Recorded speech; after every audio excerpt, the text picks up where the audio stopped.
I regret marrying you. You'll never be good enough for someone like me.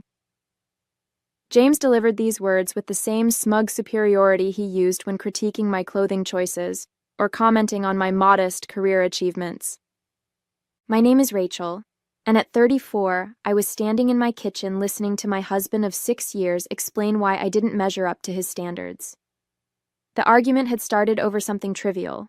I'd bought the wrong brand of coffee, but had quickly evolved into his favorite topic, my inadequacies. I looked at him across our granite countertop, taking in his self-satisfied expression, his perfectly pressed shirt, his carefully styled hair. 6 years of marriage, and he still acted like he'd done me a favor by choosing me. We'll see about that, I replied quietly, my voice steady despite the storm brewing inside. The smile slipped from his face for just a moment. He'd expected tears, probably. Or perhaps begging, promises to do better, to be worthy of him. Instead, I picked up my car keys and headed for the door. "Where are you going?" he called after me, confusion evident in his voice. "Rachel, don't be dramatic. You know I'm just trying to help you improve." Improve? Like I was a project he'd taken on, a fixer-upper he'd grown tired of renovating. Every critical comment over the years flashed through my mind. My plain wardrobe, my unremarkable career trajectory, my average achievements. "Just going to the gym," I replied, which was true. But for the first time, I wasn't going because James had hinted my jeans were getting tight. I was going because I wanted to, needed to, do something for myself. In the car, I didn't cry. I didn't scream. I didn't call my friends to vent about my husband's cruelty. Instead, I made a mental list. A plan. James thought I'd never be good enough? Fine. Let's see what not good enough looked like when it walked away. At the gym, I signed up for personal training sessions, not to meet James's standards, but to feel strong, to remember what it felt like to set my own goals, to work towards something for myself rather than for his approval. My phone buzzed with a text from him. "Don't forget we have dinner with my colleagues next week. Wear something sophisticated this time." And I thought about all the dinners where he'd subtly corrected my table manners, explained my job in dismissive terms to his coworkers, introduced me like an accessory rather than a partner. Looking forward to it, I texted back. Let him think his words hadn't landed. Let him believe everything was normal. I had 4 weeks until that dinner, and he had no idea what was coming. The next morning, I made an appointment with a divorce lawyer before heading to work. James noticed nothing unusual about my early departure. He was too busy critiquing the breakfast I'd made. "The eggs are overdone again," he sighed, like my culinary skills were a personal affront. "I don't understand why you can't master something so simple." "You're right," I replied mildly. "I guess I'll never be as perfect as your mother." He missed my sarcasm, launching into another story about his mother's legendary breakfast-making abilities. I let him talk while I mentally reviewed my checklist. Lawyer, bank accounts, apartment hunting, each item a step toward freedom. At work, I threw myself into a major marketing campaign I'd been hesitant to lead. James had always implied I wasn't ready for bigger responsibilities, that I should be content with my current position. "Not everyone can be ambitious," he'd say, as if ambition was a quality reserved for people like him. My boss noticed the change immediately. "This is excellent work, Rachel," she said, reviewing my proposal. "I've been waiting for you to step up like this. In fact, there's an opening for senior marketing director I think you should consider." A month ago, I would have demurred, heard James's voice in my head listing all the reasons I wasn't qualified. Instead, I smiled and said, "I'd love to apply." That evening, while James worked late, I went through our wedding photos. I barely recognized myself, not because I looked so different, but because I remembered how I'd felt that day. Confident, worthy, loved. When had I started believing his subtle digs? His constant implications that I was somehow lacking? My phone buzzed with a text from my college roommate, Sarah. We'd lost touch over the years. James had never liked her aggressive personality. Haven't heard from you in forever. Drinks soon? I thought about all the friendships I'd let fade because James found my friends too loud, too ambitious, too independent. How he'd slowly isolated me until his opinion was the only one that mattered. Love to, I texted back. Tomorrow work? That night, James came home late, reeking of expensive scotch. Had dinner with the partners, he announced, loosening his tie. You should have seen their wives. So elegant, so polished. Why can't you put in that kind of effort? I looked at my husband, really looked at him, and saw not the impressive man he pretended to be, but someone small. Someone who could only feel big by making others feel small. Maybe you're right, I said softly. Maybe I'll never be that kind of wife. He smiled, satisfied that I was finally accepting my limitations. He had no idea I was already planning my escape. The next few weeks passed in a carefully orchestrated dance. While James continued his usual commentary on my shortcomings, I quietly set my plan in motion. I opened a separate bank account and started transferring my own salary into it. The lawyer had confirmed what I suspected. The money I'd earned was mine, despite James's constant implications that everything we had was thanks to him. Sarah helped me find a beautiful apartment across town.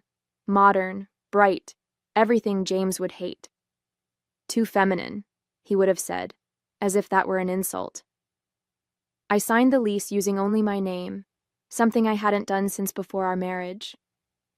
At work, I threw myself into the senior director application. My presentation to the board was scheduled for the same day as James's dinner with his colleagues, the dinner where he expected me to play the role of perfect, submissive wife one last time. Don't forget about Thursday, he reminded me over breakfast. The partners' wives will all be there. Try to do something about your hair before then. And please wear the blue dress I bought you. At least that's appropriate. The blue dress he'd bought to fix my wardrobe, claiming my own choices were too colorful, too bold, too much like me instead of what a partner at his law firm's wife should be. Of course, I said, buttering my toast. I want everything to be perfect. He smiled, pleased with my apparent submission. Finally learning, aren't you? Maybe there's hope for you yet.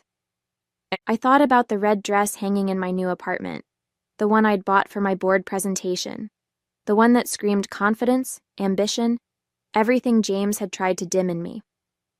My phone buzzed with a message from my lawyer. Papers ready when you are. Another from Sarah. Apartment all set up. You're going to love the view. And one from my boss. Board's excited about your presentation Thursday. You've got this.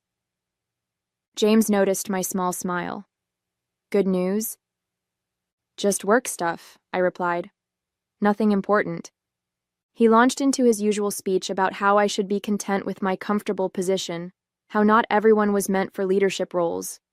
I let his words wash over me, no longer feeling their sting. That evening, I packed a small bag while he was in the shower, just enough to get through the next few days. The rest of my things were already in my new apartment, moved piece by piece over the past weeks.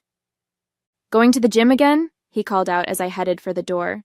You're certainly dedicated lately, though maybe focus more on cardio than weights. You don't want to look too muscular.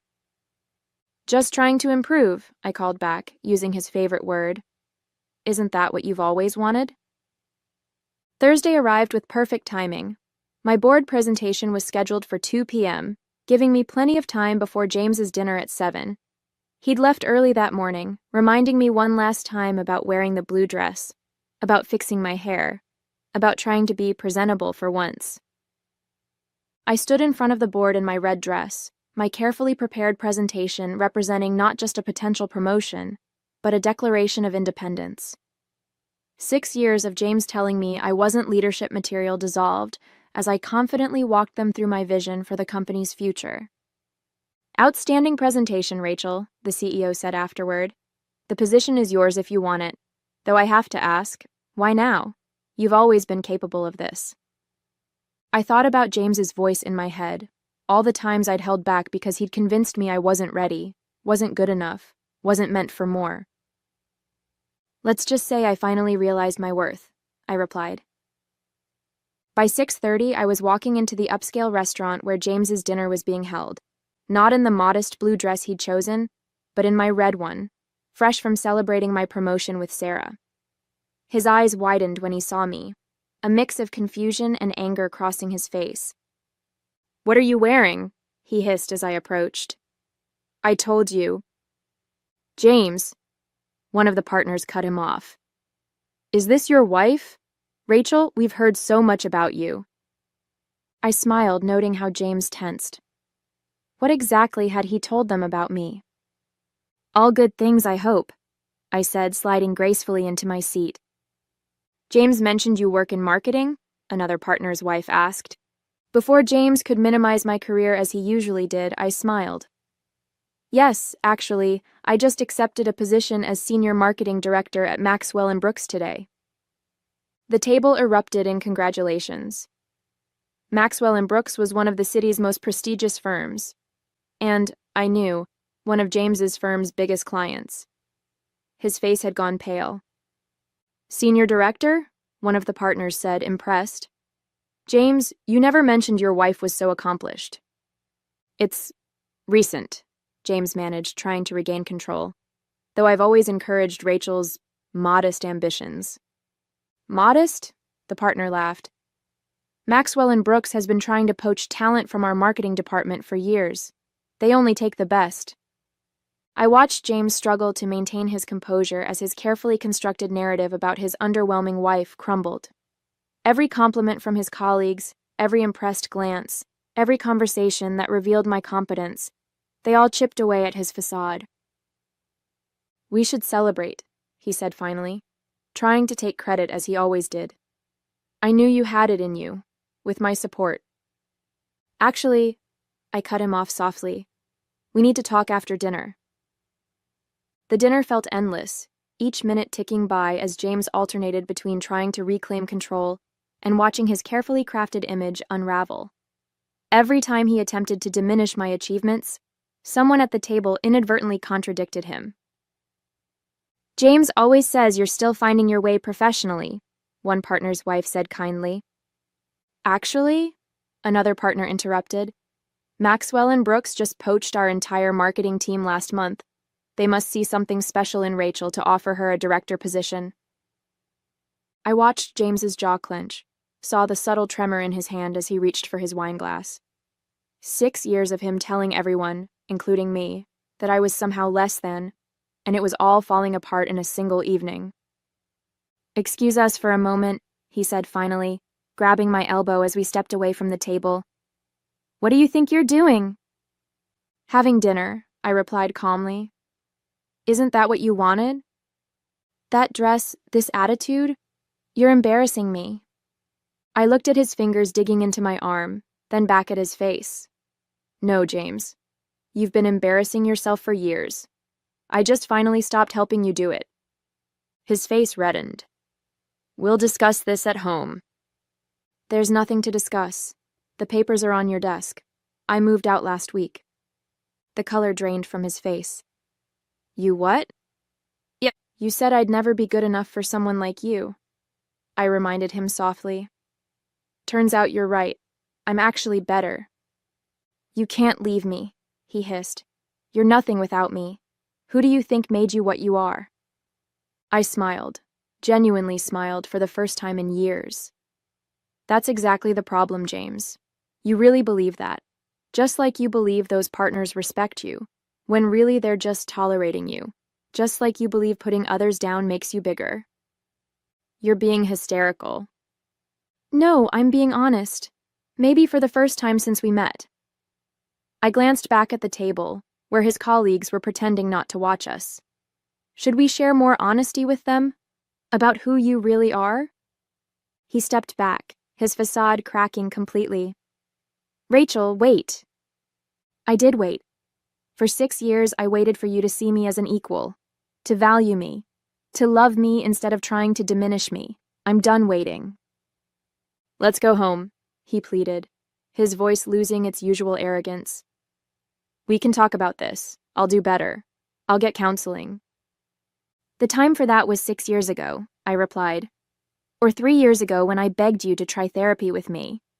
Or even last month before you told me I'd never be good enough. His eyes darted around the restaurant, aware of the attention we were drawing. James hated scenes, unless he was the one creating them to put me down. You're upset, I understand. The promotion's gone to your head, but this isn't you, Rachel. The dress, the attitude, this isn't the woman I married. You're right, because the woman you married still believed she needed your approval to exist. She believed your lies about her worth. She thought your criticism was love. One of the partners approached us. Everything all right here? Fine, James said quickly. Just a small disagreement. Actually, I cut in, I was just leaving. Busy day tomorrow at my new job. I turned to James. The divorce papers are on your desk. Your lawyer has a copy too. Don't worry, I'm not asking for anything. You can keep all the furniture you picked out, all the clothes you chose for me, all the pieces of the life you tried to force me into. His face contorted with panic. Divorce? Rachel, you can't be serious. You'll never be good enough for someone like me, I quoted his words back to him. Those weren't just words, James. They were permission. Permission to finally believe I deserve better. The partner was still standing there, witnessing James's carefully constructed world crumble. Other diners had stopped pretending not to watch. Rachel, please. James tried one last time. I love you. No, you loved owning me, controlling me, making me small enough to fit in your pocket. But I'm done being small. I turned to the partner. I'm sorry to cut the evening short. Thank you for your hospitality. Then to James. Don't try to contact me. All communication goes through the lawyers from now on. As I walked away, I heard the partner ask, Everything okay, James? Fine, James replied automatically. Rachel's just being dramatic. Really? The partner's voice carried. Because from where I stood, she sounded perfectly reasonable. Maybe we should discuss your position at the firm tomorrow. I smiled as I stepped into the warm evening air. My new apartment was waiting. Bright, open, filled with colors James would hate. My new job started Monday. My new life was already beginning. The fallout from that dinner rippled through our social circles like a tidal wave. James tried to control the narrative, claiming I was having a midlife crisis, that the promotion had changed me, that I'd become unstable. But his carefully crafted image had cracked too publicly for anyone to fully believe him. His colleagues had seen too much that night. The way he'd tried to grab my arm, the desperation in his voice, the mask slipping to reveal the insecure man beneath. The partners' wives, whom he'd always used as examples of proper behavior, now shared stories of his condescending comments over the years. He always made little digs about Rachel, one confided to mutual friends. We thought she was quiet and insecure, but now we realize he'd been systematically undermining her for years. At work, my new position came with an office overlooking the city. I filled it with everything James had deemed inappropriate: bright artwork, comfortable furniture, family photos that showed me smiling with friends he'd disapproved of. Every day, I felt more like myself and less like the shadow I'd become in our marriage. Sarah helped me rediscover old passions: photography, hiking, taking cooking classes for fun rather than to meet James's standards. I forgot how much you used to laugh, she said during one of our weekend adventures. The divorce proceedings moved quickly thanks to my preparation. James alternated between threats and pleading, sending lengthy emails about how I was ruining both our lives. Each one revealed more of his true nature: the control he'd masked as concern, the criticism he'd disguised as care. You're making a fool of yourself, he wrote. Everyone sees how you've changed, how you're not the sweet, modest woman I married. I forwarded each message to my lawyer without responding. Let him show the world exactly who he was. His mother called, trying to mediate. James tells me you've become quite difficult, she said, her tone matching the one he'd always used. He's just trying to help you be your best self. No, I replied. He was trying to make me into someone small enough to make him feel big. I'm done being small. The news of my promotion spread through our social circle.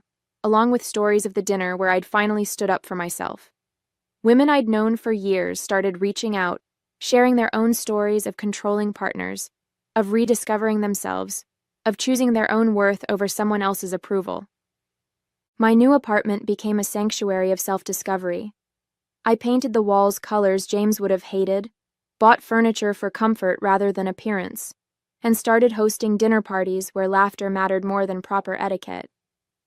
One evening, as I was leaving work, I ran into one of the partners from that fateful dinner. "James is on probation at the firm," he told me. That night opened our eyes to some concerning patterns in his behavior. Several junior associates have since come forward with complaints about his management style. I wasn't surprised.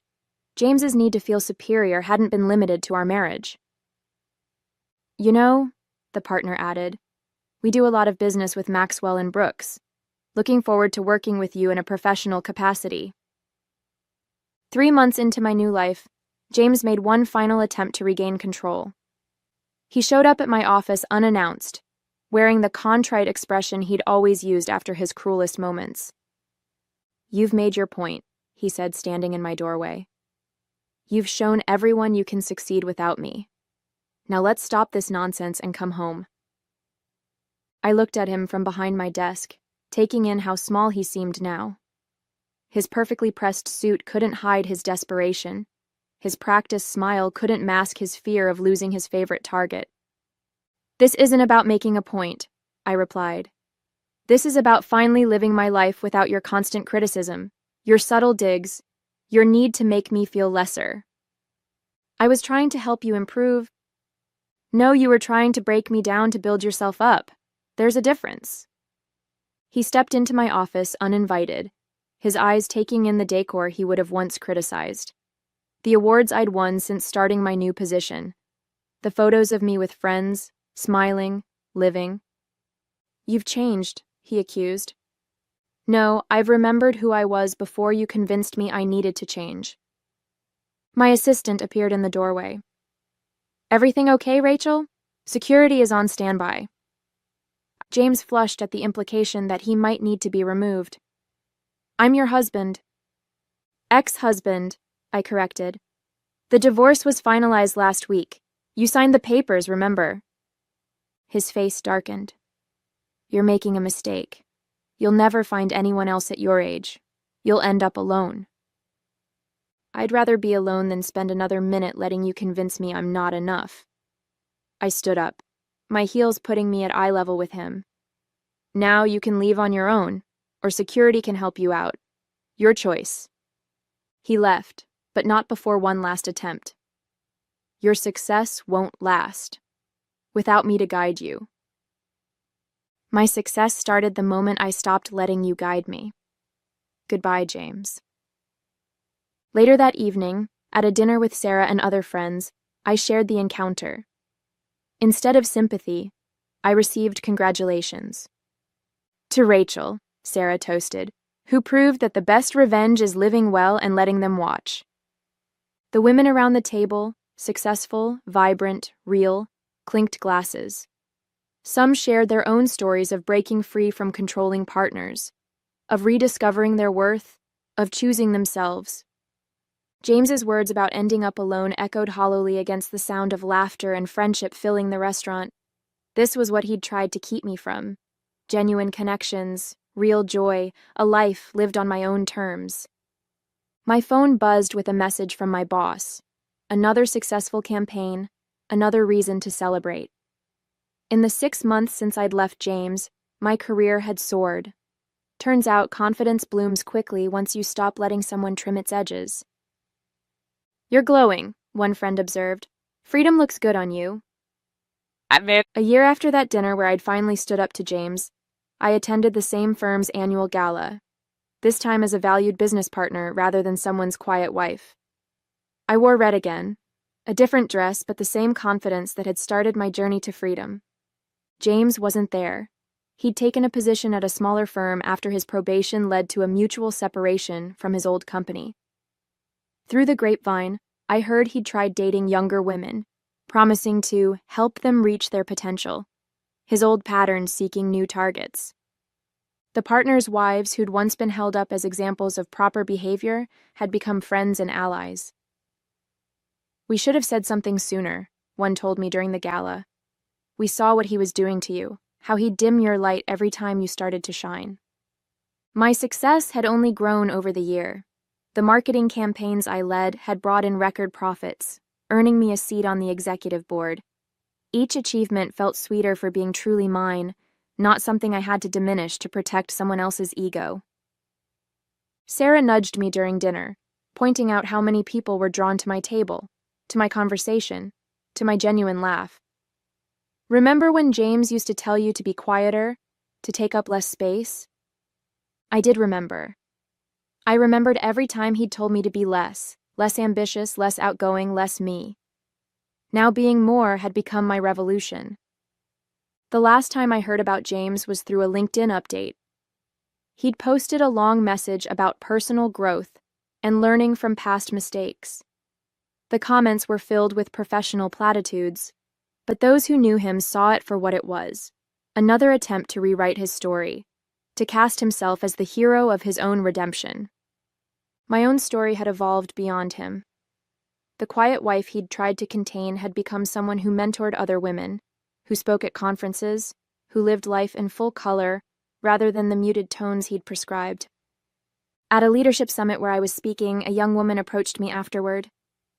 "My boyfriend keeps telling me I'm too ambitious, that I need to tone myself down to make him comfortable, that he's just trying to help me be better."